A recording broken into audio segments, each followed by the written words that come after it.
Saudações a todos, eu sou o professor Eduardo Vieira e esse é o quadro Cultura e Verdade.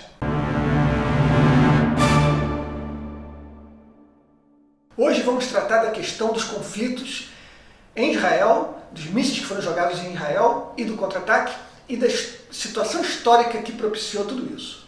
Bom, primeiro vamos entender como é que funciona aquela região, né? O que é a Palestina?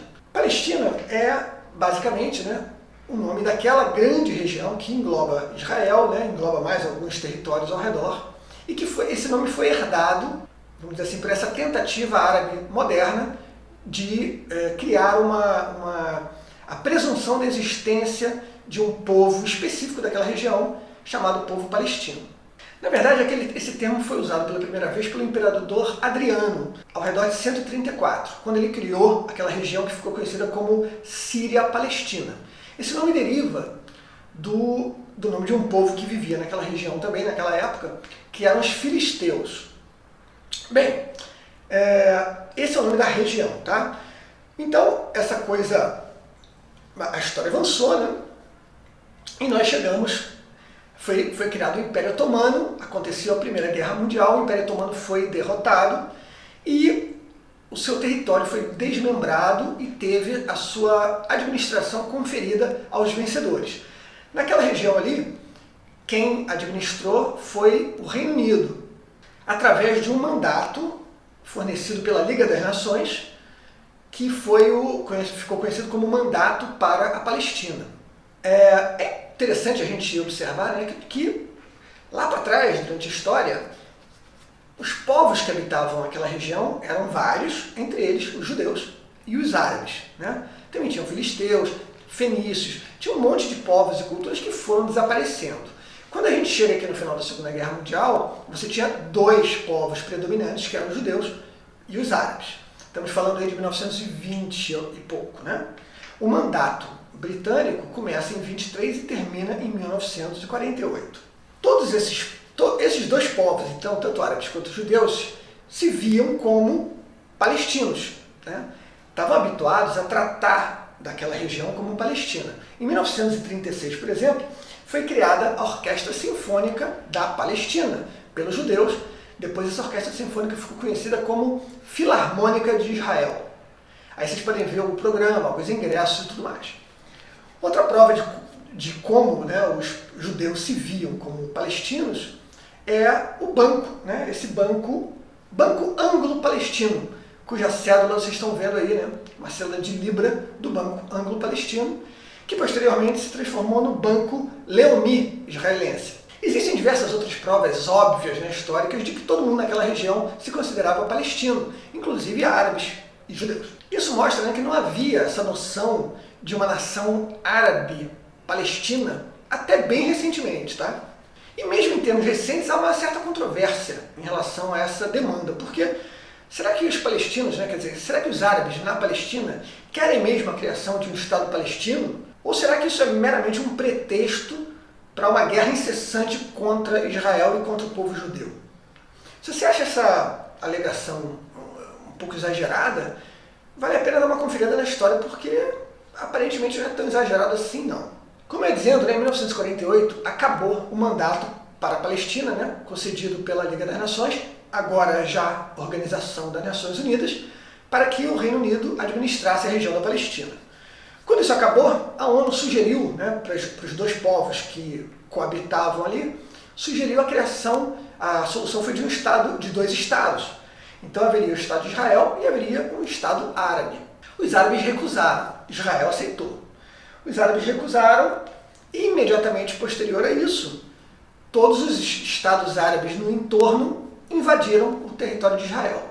Esse ficou conhecido como o primeiro conflito árabe-israelense, que terminou, curiosamente, com a vitória de Israel, que teve o seu Estado criado, o Estado de Israel formalmente foi criado durante esse conflito. Bom, então a coisa evoluiu, avançou historicamente, e algumas forças foram se desenhando. E a principal força política que hoje atua na região da Palestina é o Hamas, que inclusive administra a região da faixa de Gaza. Eles têm um braço político que venceu as eleições locais. Bom, o Hamas foi criado em 1987 e esse nome significa Movimento de Resistência Islâmica. Vem do árabe Harakat al-Muqawama al-Islamiyya, daí tem Hamas. Eu vou ler para vocês aqui alguns elementos, né, da Carta de Princípios do Hamas, né, uma espécie de estatuto de fundação do Hamas. Primeiro, eles se consideram o braço da Irmandade Muçulmana na Palestina. Irmandade Muçulmana, também conhecida como Muslim Brotherhood, é uma força muçulmana que atua muito na Europa e nos Estados Unidos, né? E tanto o Hamas quanto a Muslim Brotherhood são consideradas organizações terroristas por vários países. Algumas consideram só o braço militar do Hamas uma organização terrorista. Lamentavelmente, o Brasil, depois de governos de Lula e Dilma, totalmente alinhados com o que há de pior no mundo, não considera o Hamas uma organização terrorista. Então vamos dar uma olhadinha aqui na Carta de Princípios do Hamas. Eu cito aqui o artigo 7º. O movimento de resistência islâmica é um dos elos da corrente do esforço da resistência contra os invasores sionistas. Invasores sionistas, né, são aquele mesmo povo que coexistia lá, coabitava com os árabes lá desde 1300 a.C. Esses são os invasores, né? O movimento de resistência islâmica aspira à realização da promessa de Alá. Não interessa quanto tempo isso leve. Qual é a promessa de Alá? Eu cito aqui.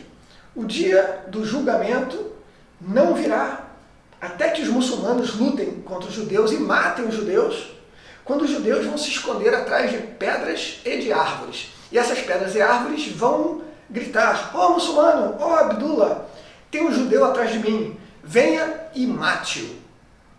Isso está escrito lá no artigo 7º, vocês podem procurar. Tá? E eu destaco aqui no artigo 13º, iniciativas e assim chamadas soluções pacíficas ou conferências internacionais estão em contradição aos princípios do movimento de resistência islâmica. Não existe solução para a questão palestina, exceto através da jihad. Outro exemplo da falta de vontade árabe de ter a paz sem a aniquilação e obliteração de Israel é a oferta que foi feita, né, no encontro de Camp David no ano de 2000. Os Estados Unidos na época era governado pelo Bill Clinton. Então teve esse encontro entre o primeiro-ministro Ehud Barak e o líder da Organização pela Libertação da Palestina, Yasser Arafat.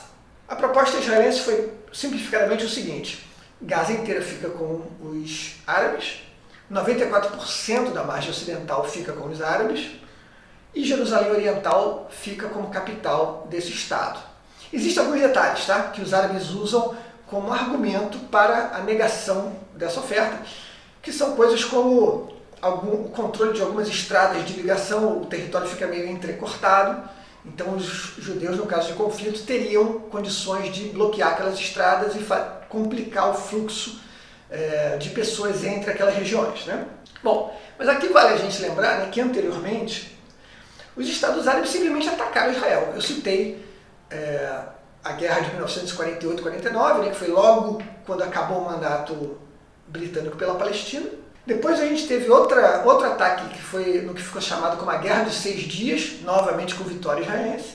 E nós tivemos mais um ataque, esse bastante brabo, né, porque aconteceu exatamente num dia de um feriado muito importante para os judeus, que é o feriado do Yom Kippur, o Dia do Perdão, em 1973, onde os estados vizinhos a Israel também invadiram o território israelense e Israel, mais uma vez, foi vitorioso militarmente, né? É interessante a gente colocar essas questões, né, com essa contextualização histórica enfim, essa explicação, né, dos fatos, porque, infelizmente, a nossa grande mídia não faz um trabalho isento, né, de colocação dessas questões, né?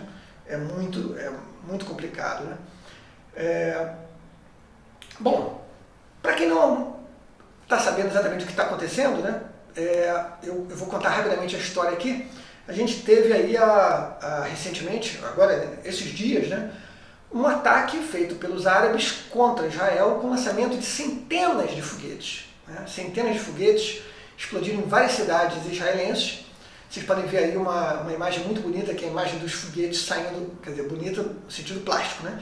Que é a imagem dos foguetes saindo de um lado, e do outro lado você tem o lançamento dos mísseis do sistema de defesa antiaérea israelense, o Iron Dome, que é o Domo de Ferro, que foi criado justamente para que Israel se defendesse desse tipo de ataque. Só que vários mísseis, vários foguetes, né, árabes passaram pelo sistema e explodiram em território israelense, né. Vocês vão ver aí também que, evidentemente, Israel contra-ataca, né? Então, vocês vão ver aí a queda, por exemplo, do prédio, que é o quartel-general do Hamas, né, na faixa de Gaza. Quando Israel faz o contra-ataque, observe que a maior parte dos equipamentos militares dos árabes são colocados em regiões residenciais, né? Você tem depósito de munição em hospital, em escola, é uma coisa complicada. Quando Israel ataca, os israelenses telefonam para as residências vizinhas, né, para que saiam de casa, para os árabes saiam de casa, porque pode haver danos nas suas residências e tudo mais. Enfim, é realmente complicado. Então a perspectiva de paz naquela região, sem a destruição de Israel, é remota, porque isso não é uma questão meramente política, né? É política, mas está conectada diretamente à ideologia muçulmana, né? À ideologia do Islã, que é um sistema político-religioso. Não é um sistema meramente, não é uma religião apenas, né? É um sistema político-religioso. E eles têm uma definição muito específica sobre como tratar com o kafir, que é o infiel.